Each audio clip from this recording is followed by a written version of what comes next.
রাধে রাধে, শুভ সকাল বন্ধুরা। আজকে আবারও চলে এসেছে একটা কাজ নিয়ে। এই যে এটা হচ্ছে ঠাকুর ঘর, আর এখানেই আমি আজকে কাজটি করব। এই যে নিচেই ফাঁকা জায়গাটা দেখতে পাচ্ছ, এখানেই মূলত সব পুজোগুলো করা হয়। আমাদের এখানে প্রতি মাসেই পূর্ণিমা পুজো করা হয়। অনেক দিন ধরেই ভেবে রেখেছিলাম যে এখানে একটু আলপনা করব। যেমনই ফাঁক পেয়েছি অমনি শুরু করে দিয়েছি কাজ করতে। ফুল কাজটা ভিডিও করতে পারিনি, কারণ এক হাতে ফোন ধরে এক হাতে কাজ করতে খুবই অসুবিধা হচ্ছিল। তো যেটুকু ভিডিও করেছি তোমার সাথে শেয়ার করছি। এখানে যেটুকু জায়গার মধ্যে আলপনাটি করব তার একটা বর্ডার দিয়ে নিয়েছি। এখানে দুপাশে দুটো ফুল দিয়েছি আর মাঝে লতা দিয়েছি।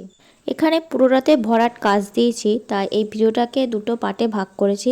আজকে তোমাদের সাথে ভিডিওর ফার্স্ট পার্টটা শেয়ার করছি, পরবর্তী ভিডিওতে সেকেন্ড পার্টটা আমি শেয়ার করে দেব। তোমাদের কাছে আমার একটা কথাই বলার আছে, যে তোমরা আমার ভিডিও দেখছো, তাহলে লাইক কমেন্টটা করছো না কেন? লাইক কমেন্ট করতে কি তোমাদের খুবই অসুবিধা হচ্ছে? তোমাদের এক একটা কমেন্ট আমাদেরকে কাজ করার উৎসাহ দেয়। আজকে শুধু বর্ডারটাই শেয়ার করলাম, কেমন হয়েছে জানিও। পরবর্তী ভিডিওতে ফুল কাজটি দেখতে পাবে। আজকের মতো টাটা।